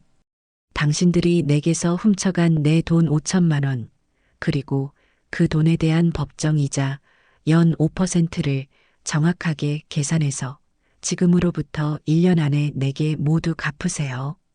저는 미리 준비해둔 차용증 양식을 테이블 위에 던졌습니다. 일주일 안에 이 차용증을 작성해서 공증까지 받아 나에게 가져오세요. 만약 약속된 기한까지 돈을 갚지 않거나 차용증 작성을 거부할 경우 나는 당신들 두 사람을 사기 및 횡령 혐의로 형사 고소할 겁니다. 내 남은 인생 전부를 걸어서라도 당신들을 반드시 법의 심판대에 세울 테니 그리 아세요. 제 말은 단순한 협박이 아니었습니다. 그것은 제 모든 것을 건 약속이자 맹세였어요. 그들은 제 눈빛에서 그것이 진심이라는 것을 읽었을 겁니다. 그리고 여긴 내 집입니다. 저는 현관문을 활짝 열며 그들을 향해 손짓했어요. 이 집은 내 피와 땀으로 지은 내 성입니다. 더러운 발로 다시는 이곳을 더럽히지 마세요. 당장 내 집에서 모두 나가세요. 그 누구도 제게 변명하거나 애원하지 못했어요. 그들은 마치 패잔병처럼 아무런 말도 없이 서로의 눈치만 보며 주섬주섬 제 집을 빠져나갔습니다. 쿵 하고 현관문이 닫히고 저는 현관에 서서 잠금 장치를 2번, 3번 확인하고 빗장까지 걸어 잠갔습니다. 거실에 혼자 남은 저는 무너지거나 눈물을 흘리지 않았어요. 오히려 평생 느껴보지 못했던 해방감과 함께 제 안에 숨겨져 있던 강인한 저 자신을 비로소 마주할 수 있었습니다. 이제 복수의 서막이 올랐을 뿐이었습니다. 그들이 제 인생의 문 밖으로 완전히 사라진 후 제 세상에는 아주 오랜만에 고요한 아침이 찾아왔어요. 이전까지는 아들을 위해, 아들의 미래를 위해 살아야 한다는 강박이 새벽녘의 알람처럼 저를 깨웠다면 이제는 창틈으로 스며드는 부드러운 햇살과 지저귀는 새소리가 저의 기상을 도왔죠. 저는 더 이상 누군가를 위한 밥을 짓지 않았습니다. 대신 저를 위해 정성껏 원두를 갈아 커피를 내리고 각 구운 토스트에 딸기잼을 듬뿍 발라 먹는 소박한 사치를 누렸어요. 그동안 나중에라며 마음속에만 담아두었던 일들을 하나씩 꺼내보기 시작했습니다. 가장 먼저 도전한 것은 도예였어요. 복지관 서의 교실 옆 공방에서 풍겨오던 흙냄새와 묵묵히 물레를 돌리던 사람들의 평화로운 모습이 늘 제 마음을 끌었거든요. 큰 용기를 내어 찾아간 공방에서 저는 제 인생 처음으로 차갑고 말랑한 흙덩이를 마주했습니다. 물레 위에 올린 흙은 제 마음처럼 따라주지 않았어요. 조금만 힘을 주면 못생기게 솟구쳐 올랐고 잠시만 한눈을 팔면 힘없이 주저앉아 버렸죠. 몇 번의 실패 끝에 흙탕물이 온몸에 튀고 땀범벅이 된 제 모습을 보며 허탈하게 웃는데 옆에서 저를 가르쳐 주시던 선생님이 다가와 제 손을 부드럽게 잡아주셨습니다. 어머님, 흙이라는 게 꼭 우리 마음 같아요. 조급해하면 엇나가고 너무 힘을 주면 상처가 나요. 중심을 단단히 잡고 일정한 속도로 꾸준히 어루만져줘야 비로소 자기가 가진 가장 예쁜 모양을 보여준답니다. 어머님 마음을 다독인다고 생각하고 천천히 해보세요. 선생님의 그 말이 제 마음에 깊은 울림을 주었어요. 맞아요. 제 인생도 그랬습니다. 아들에게 너무 많은 기대를 걸고 제 모든 힘을 쏟아부어 결국에는 엉망으로 일그러져 버렸으니까요. 저는 그날 이후로 도예에 푹 빠졌습니다. 흙을 치대고 물레를 돌리고 조심스럽게 형태를 빚어내는 동안에는 오직 흙의 감촉과 제 손끝의 움직임에만 집중할 수 있었어요. 그 고요한 집중의 시간은 제게 어떤 명상보다도 깊은 평화와 위안을 가져다 주었죠. 몇 주 뒤 제 손으로 직접 빚은 첫 찻잔이 뜨거운 가마 속에서 구워져 나왔을 때 저는 세상을 다 가진 것처럼 기뻤습니다. 비록 모양은 조금 삐뚤빼뚤하고 유약은 얼룩덜룩했지만 그 어떤 명품 그릇보다 제게는 소중했어요. 저는 그 찻잔에 제가 가장 좋아하는 국화차를 따라 마시며 제 인생의 새로운 한 페이지가 시작되었음을 실감했습니다. 도예 공방에서는 마음이 맞는 좋은 친구도 사귀게 되었어요. 저보다 대여섯 살 아래인 경자 씨라는 분이었는데 남편과 일찍 사별하고 두 아들을 다 키워 출가시킨 뒤 이제는 자신만의 인생을 즐기고 있는 저와 비슷한 점이 많은 사람이었죠. 성격이 시원시원하고 유머가 넘쳐서 함께 있으면 시간 가는 줄 몰랐어요. 어느 날 수업을 마치고 공방 한편에서 저희가 만든 컵에 커피를 마시며 이야기를 나누는데 경자 씨가 제게 물었어요. 혜순 언니, 요즘 얼굴이 정말 좋아. 활짝 폈어? 무슨 좋은 일이라도 있어? 혹시 연애라도 하는 거 아니야? 경자 씨의 짓궂은 농담에 저는 손사래를 치며 웃었어요. 그리고는 처음으로 제 이야기를 다른 사람에게 담담하게 털어놓았습니다. 아들을 어떻게 키웠는지, 어떤 배신을 당했는지, 그리고 어떤 결심을 하게 되었는지. 제 이야기를 듣는 내내 경자 씨는 자기 일처럼 붕괴하고 속상해하더니 이야기가 끝나자 제 손을 꽉 잡으며 말했어요. 언니 정말 고생 많았어. 혼자서 얼마나 속이 썩어 문드러졌을까. 그래도 정말 잘했어. 그건 끊어내는 게 맞아. 가족이라는 이름으로 사람 피 말리는 것만큼 지독한 것도 없어.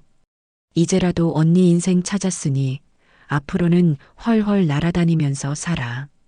내가 옆에서 같이 날아줄게. 알았지? 그 따뜻한 위로와 유쾌한 격려에 저는 그만 눈물을 쏟고 말았습니다. 그동안 억눌러 왔던 서러움과 외로움이 한꺼번에 터져 나온 것이었죠. 그렇게 한참을 울고 나니 마음속에 단단하게 박혀있던 응어리가 조금은 풀리는 기분이었습니다. 그렇게 새로운 일상에 적응해 가던 어느 날, 저는 제 인생 최대의 일탈을 감행하기로 결심했어요. 바로 저 혼자만의 첫 해외여행이었습니다. 평생 비행기라고는 제주도 갈 때 한 번 타본 게 전부였던 제가, 그것도 혼자서 해외로 나간다는 것은 상상도 못할 일이었죠. 하지만 이제는 나를 위해 살아보자는 결심이 제게 용기를 주었습니다. 목적지는 일본의 교토로 정했어요. 오래된 절과 아름다운 정원이 많아 조용히 산책하며 생각 정리하기에 좋다는 경자 씨의 추천 때문이었죠. 저는 난생 처음으로 인터넷으로 비행기 표를 예매하고 호텔을 예약했습니다. 모든 것이 낯설고 어려웠지만 하나씩 해낼 때마다 뿌듯함이 밀려왔어요. 며칠 뒤 작은 여행 가방 하나를 들고 공항에 섰을 때 저는 제가 마치 18살 소녀가 된 것처럼 가슴이 두근거렸습니다. 교토는 정말 아름다운 곳이었어요. 저는 고즈넉한 절의 툇마루에 앉아 하염없이 이끼 낀 정원을 바라보기도 하고 기모노를 입은 사람들 사이를 걸으며 오래된 거리의 정취를 느끼기도 했습니다. 무엇보다 좋았던 것은 온전히 저 혼자만의 시간을 가질 수 있다는 것이었어요. 누구의 눈치도 볼 필요 없이 제가 걷고 싶을 때 걷고 쉬고 싶을 때 쉬었습니다. 어느 작은 식당에 들어가서 먹었던 따뜻한 우동 한 그릇, 아라시야마의 대나무 숲 사이로 불어오던 시원한 바람, 해, 진력 감호강가에 비치던 붉은 노을, 그 모든 순간이 제게는 충만한 행복이었습니다. 여행 마지막 날, 저는 금각사의 화려한 금빛을 배경으로 지나가던 젊은 여행객에게 부탁해 제 사진을 한 장 찍었어요. 사진 속의 저는 제가 기억하는 그 어느 때의 제 모습보다 환하게 웃고 있었죠. 저는 그 사진을 제 카카오톡 프로필 사진으로 바꾸었습니다. 누구에게 보여주기 위한 과시가 아니었어요. 그저 나 김혜수는 지금 이렇게 잘 살고 있다는 저 자신을 향한 선언 같은 것이었죠. 그런데 그날 밤 호텔 방에서 쉬고 있는데 한국에 있는 동생에게서 전화가 걸려왔어요. 목소리가 무척 다급했죠. 언니, 지금 어디야? 동태기한테서 연락 왔는데 언니 카톡 프로필 사진 바뀐 거 보고 언니한테 무슨 일 생긴 줄 알고 난리가 났어. 혹시 나쁜 마음 먹고 혼자 멀리 떠난 거 아니냐고 하면서 울고불고 난리야. 저는 기가 막혀서 말이 나오지 않았어요.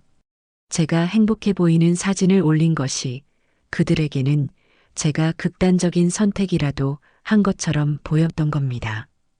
자신들의 죄책감이 만들어낸 기괴한 망상이겠지요. 나 일본 교토에 여행 와 있어.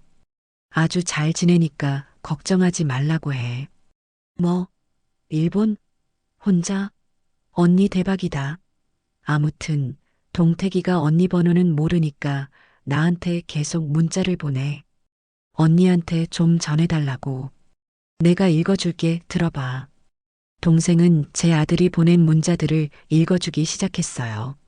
엄마, 제가 정말 잘못했어요. 엄마 없는 세상은 상상할 수도 없어요. 제발 돌아와 주세요. 엄마가 좋아하시던 곶감 사들고 찾아뵐게요. 어머니가 이렇게까지 독하게 나오실 줄은 몰랐어요. 저희도 너무 힘들어요. 사람이 어떻게 정으로 안 살고 법으로만 살아요?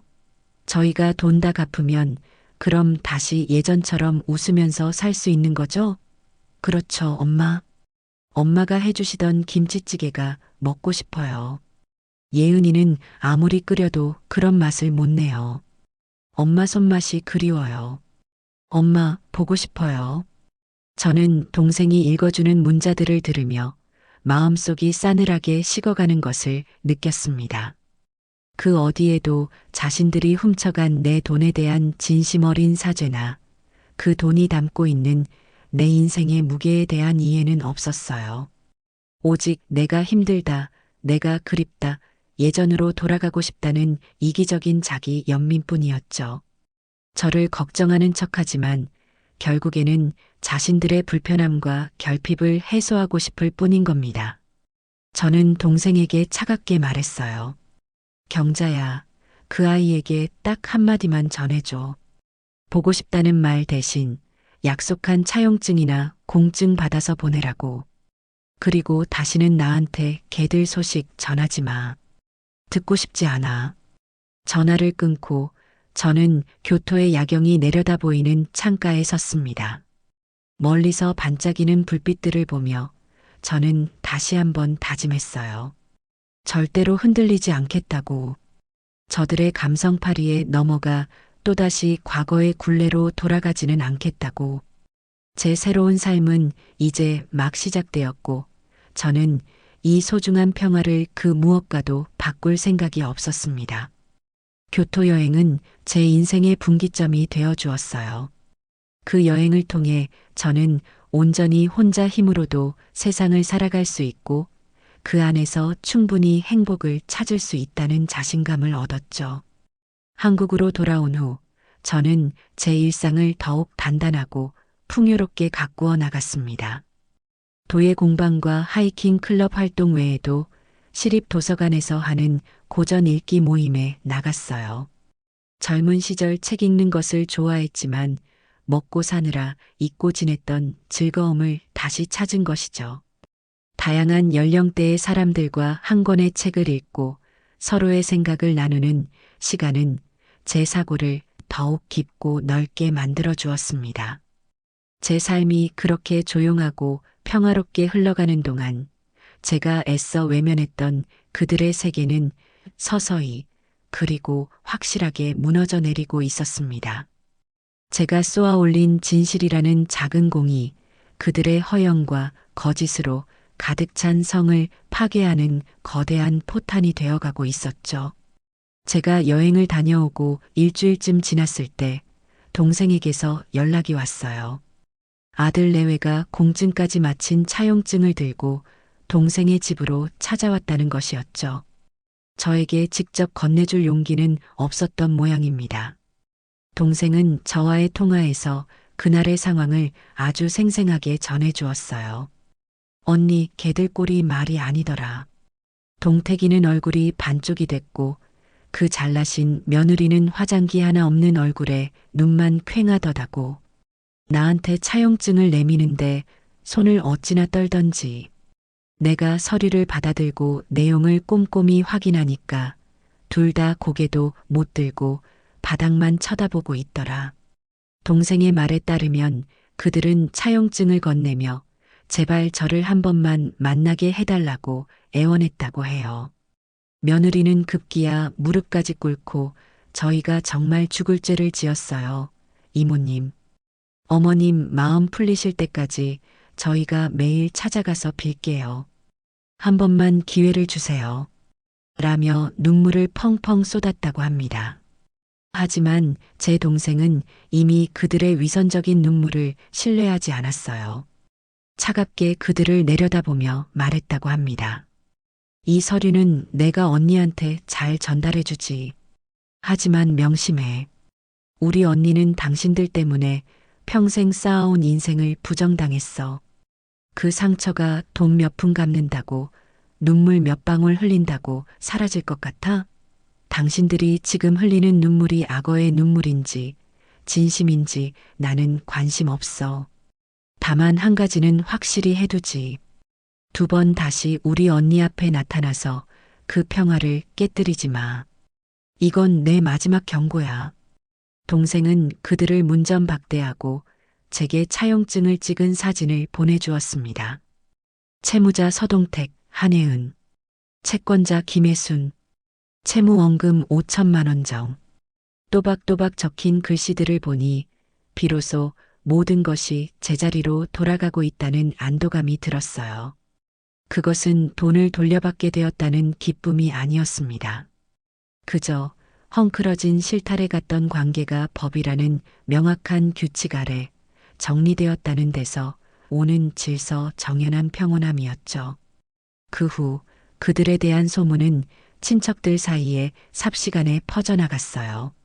제가 일부러 떠들고 다닌 것이 아니었습니다. 원래 나쁜 소문은 날개가 달린 법이니까요. 특히 사돈네 집안에 대한 이야기는 온갖 살이부터 부풀려졌습니다. 사위 될 사람 어머니 돈을 뜯어서 자기들 호화 여행 경비로 썼다더라. 딸내미 명품 가방 사주려고 시어머니 노후 자금을 빼돌렸는데 딱 걸렸다더라 등등. 어느 날 먼 친척의 칠순 잔치에 갔을 때 저는 그 소문의 위력을 실감할 수 있었어요. 예전 같으면 저를 그저 아들 하나 보고 사는 딱한 과부 정도로 대하며 은근히 무시하던 친척들이 이제는 제게 다가와 위로와 격려를 건넸습니다. 한 아주머니는 제 손을 잡고 이렇게 말하더군요. 그동안 속 썩은 거 생각하면 정말 보살이십니다. 어떻게 그런 상식이 없는 집안하고 사돈을 맺다니. 이번에 쫑난 게 천만다행이지. 그 집 딸내미 소문이 안 좋아서 이제 또 시집 가기는 다 글렀다고 하더라고요. 자기들끼리 쿨한 가족인 척은 다 하더니 뚜껑을 열어보니 썩은 내만 진동하는 집안이었던 거죠. 저는 그저 씁쓸하게 웃어 보였습니다. 제가 원했던 것은 이런 시시콜콜한 이야깃거리가 아니었어요. 하지만 그들이 스스로 쌓아 올린 허영의 탑이 결국 자신들의 무게를 이기지 못하고 무너져 내리는 것을 막을 생각은 없었습니다. 그건 그들이 감당해야 할 당연한 죗값이었습니다. 사돈 내의 사회적 평판이 바닥을 치는 동안 아들 내외의 관계는 돌이킬 수 없이 망가지고 있었어요. 다시 동생을 통해 들려온 소식은 그야말로 막장 드라마의 한 장면 같았습니다. 언니 들었어? 동택이네 거의 매일같이 싸운대. 그 집 아랫집에 사는 사람이 우리 올케랑 같은 동네 반상회 회원인데 밤마다 고성이 오고 가서 시끄러워 죽겠다고 하소연하더래. 며느리는 너네 엄마 때문에 내 인생 망쳤다. 이 돈 내가 왜 갚아야 하냐? 고소리 지르고 동택이는 너랑 너네 부모님만 아니었으면 이런 일도 없었다. 다 너희 욕심 때문이야. 라고 맞받아친대. 사랑은 온데간데였고 서로 책임 전가하느라 아주 난리도 아니라고 하더라. 5천만 원이라는 빚은 그들의 빠듯한 살림의 거대한 족쇄가 되었을 겁니다. 할부로 산 비싼 가구와 자동차, 매달 갚아야 하는 거액의 대출이자, 거기에 갑자기 추가된 5천만 원의 빚은 그들의 행복한 신혼이라는 환상을 유지시켜주던 마지막 금전적 여유마저 앗아갔을 테죠. 서로의 사랑과 신뢰가 아닌 돈과 허영 위에 세워졌던 그들의 관계는 돈이라는 압박 앞에서 속절없이 무너져 내리고 있었습니다. 차용증을 쓴 지 1년이라는 시간이 흘렀습니다. 저는 그동안 제 삶에 집중하며 그 일을 잊고 지냈어요. 하지만 그들에게서는 단 한 푼의 돈도 입금되지 않았습니다. 그동안 간간히 동생을 통해 조금만 더 기다려달라, 사정이 너무 어렵다는 식의 변명만 전해져 올 뿐이었죠. 저는 더 이상 기다려주지 않기로 했습니다. 그것은 그들에게 또 다른 기회를 주는 것이 아니라 제 삶에 불필요한 미련의 끈을 남겨두는 것과 같았으니까요. 저는 동네의 한 법무사 사무실을 찾아갔습니다. 젊고 똑똑해 보이는 법무사에게 저는 그동안의 사정을 설명하고 공증받은 차용증을 내밀었어요. 제 이야기를 다 들은 법무사는 혀를 내두르며 말했습니다. 어머님, 정말 대단하십니다. 보통 이런 경우 감정에 휩쓸려서 법적인 증거를 제대로 못 챙기시는데 차용증에 공증까지 받아두신 건 정말 잘하신 일입니다. 이 정도면 법적으로는 어머님께서 무조건 이기시는 싸움입니다. 저는 그에게 내용 증명 우편을 발송해달라고 의뢰했습니다. 약속된 기한까지 채무를 변제하지 않았으니 지정된 날짜까지 원금과 이자를 모두 상환하지 않을 시 즉시 민사, 소송 및 채무자의 재산에 대한 가압류 절차에 착수하겠다는 내용의 법적 효력을 지닌 마지막 경고장이었죠. 감정에 호소하는 대신 가장 이성적이고 냉정한 방법으로 매듭을 짓고 싶었어요. 며칠 뒤 법무사로부터 내용 증명이 그들에게 성공적으로 전달되었다는 연락을 받았습니다. 이제 공은 다시 그들에게 넘어갔어요. 저는 제가 할 수 있는 모든 것을 했습니다. 이제 남은 것은 그들이 자신들의 행동에 대한 법적인 책임을 지는 것 뿐이었습니다. 그날 밤 저는 오랜만에 두 다리를 쭉 뻗고 깊은 잠에 들 수 있었습니다. 제 마음속에는 더 이상 그들에 대한 분노나 미련이 남아있지 않았어요. 그저 해야 할 일을 마친 사람의 담담한 평온함만이 가득했습니다. 제가 보낸 내용 증명은 그들에게는 그야말로 피할 수 없는 최후 통첩이었을 겁니다. 그 우편물을 받고 며칠 뒤 제 통장으로 5천만 원이라는 돈이 한 번에 입금되었어요. 그 뒤에 어떤 소동이 있었는지는 모르겠습니다. 사돈네 집에서 어떻게든 돈을 긁어 모아 보내온 것이겠지요. 평생을 모아도 만져보기 힘든 거액이었지만 제게는 아무런 감흥도 없었어요. 그저 원래 있어야 할 것이 제자리로 돌아왔다는 생각뿐이었죠. 저는 법무사를 통해 채무 변제가 모두 확인되었음. 더 이상 연락할 일 없기를 바람. 이라는 간결한 문자 메시지를 그들에게 전달하는 것으로 길고 지리했던 악연의 마침표를 찍었습니다. 그 후로 몇 년이라는 시간이 쏜살같이 흘러갔어요. 제 삶은 그야말로 상전벽해라는 말이 어울릴 정도로 변했습니다. 도의 실력은 일취월장에서 이제는 제가 만든 작품들을 공방 한편에 전시해 놓고 팔기도 했죠. 그렇게 번 돈으로 저는 친구 경자 씨와 함께 1년에 한두 번씩 해외여행을 다녔습니다. 처음에는 모든 것이 낯설고 두려웠지만 이제는 능숙하게 비행기 표를 예매하고 여행 계획을 짜는 베테랑 여행객이 되었죠. 저희는 함께 파리의 에펠탑 앞에서 웃으며 사진을 찍기도 하고 스위스의 푸른 초원을 하염없이 걷기도 했습니다. 제 낡은 여권에는 여러 나라의 출입국 도장이 빼곡하게 찍혀나갔고 그 도장 하나하나가 제게는 다시 찾은 청춘의 훈장과도 같았습니다. 아들에 대한 소식은 더 이상 궁금하지 않았어요. 가끔 동생을 통해 건너 소식을 듣게 될 때도 있었지만 저는 그저 무심히 한 귀로 듣고 한 귀로 흘려버렸습니다. 들려오는 소식들은 대부분 그리 유쾌하지 않은 것들이었죠. 그들은 결국 그 비싼 신혼집을 팔고 대출금을 갚은 뒤 경기도 외곽의 작은 빌라로 이사를 갔다고 해요. 사돈네 사업도 예전 같지 않다는 소문도 들려왔고요.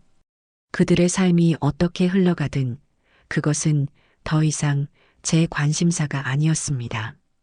그러던 어느 날 동생이 조금은 머뭇거리는 목소리로 제게 새로운 소식을 전했어요.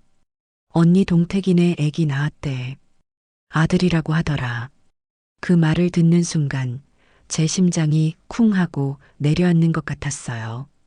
제 손주, 제가 할머니가 되었다는 사실, 예상치 못했던 소식에 저는 잠시 아무 말도 할 수가 없었습니다. 솔직히 말해서 마음 한구석이 아릿하게 저려오는 것을 부정할 수는 없었어요. 핏줄이라는 것이 그리 무섭더군요. 작고 어린 생명의 얼굴을 한번 보고 싶다는 할머니로서의 본능적인 그리움이 아주 잠깐 고개를 들었습니다. 며칠 동안 마음이 복잡했어요. 오후 산책길에 놀이터에서 할머니 손을 잡고 아장아장 걷는 아이들을 볼 때면 저도 모르게 발걸음을 멈추고 한참을 바라보기도 했습니다. 내 손주도 저렇게 예쁠까? 하는 생각이 스치면 가슴 한쪽이 시큰거렸죠. 하지만 저는 이내 고개를 저었습니다. 그 아이를 만난다는 것은 제가 그토록 벗어나고 싶었던 지긋지긋한 인연의 굴레 속으로 다시 제 발로 걸어 들어가는 것을 의미했습니다. 그 아이의 부모는 저를 기만하고 제 인생을 훔쳐간 사람들이었습니다. 그런 부모 밑에서 자랄 아이가 과연 무엇을 보고 배우게 될까요? 제가 그 아이의 인생에 발을 들여놓는 순간 저는 다시 희생하고 인내하는 할머니의 역할을 강요당하게 될 것이 뻔했습니다. 제 소중한 평화와 자유를 다시 그들을 위해 내어줄 수는 없었어요. 저는 며칠을 고민했습니다. 그리고 조용한 결정을 내렸죠. 며칠 뒤 저는 백화점에 가서 가장 좋은 재질의 아기 내복과 수는으로 만든 작은 아기 수저 세트를 샀어요. 그리고는 배송지에 아들 내외가 사는 빌라 주소를 적었습니다. 보내는 사람의 이름은 적지 않았어요. 카드에는 세상에 온 것을 축하한다. 부디 건강하고 반듯한 사람으로 자라거라. 라는 짧은 메시지만을 인쇄해서 넣었습니다. 그것이 제가 제 손주에게 해줄 수 있는 최선이자 마지막 선물이었습니다. 부모의 죄가 아이에게까지 이어지지 않기를 바라는 한 사람의 진심 어린 기도였죠. 이제 제 나이도 어느덧 70 중반을 향해 가고 있습니다. 저는 지금 제가 직접 빚은 찻잔의 향기로운 국화차를 따라 마시며 이 글을 쓰고 있어요. 창밖으로는 평화로운 저녁 노을이 지고 있네요.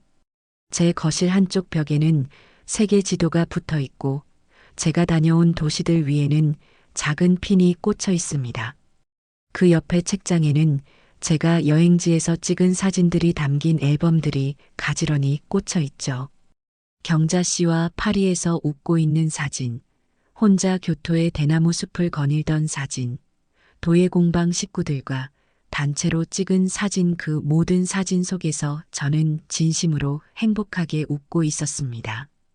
돌이켜보면 제 인생은 참으로 험난했지만 저는 단 한순간도 제 과거의 선택을 후회하지 않아요. 어떤 이들은 제가 아들을 버린 독한 어미라고 손가락질할지도 모릅니다. 하지만 저는 제 아들을 버린 것이 아니에요. 저는 제 인생을 갉아먹던 거대한 혹을 떼어낸 것뿐입니다. 진정한 평화가 무엇인지 저는 이제야 알 것 같아요. 그것은 누군가를 이기는 것이 아니라 그 누구도 더 이상 내 삶을 흔들 수 없게 만드는 단단한 내가 되는 것이었습니다. 그들의 불행을 바라보며 안도하는 대신 그들이 어떻게 살든 상관없이 나 자신의 행복을 온전히 지켜내는 것이었죠. 저는 오늘 제 삶에서 가장 완벽한 평온을 누리고 있습니다. 그리고 이것이야말로 제가 제 자신에게 줄 수 있는 가장 값지고 소중한 선물이라는 것을 압니다.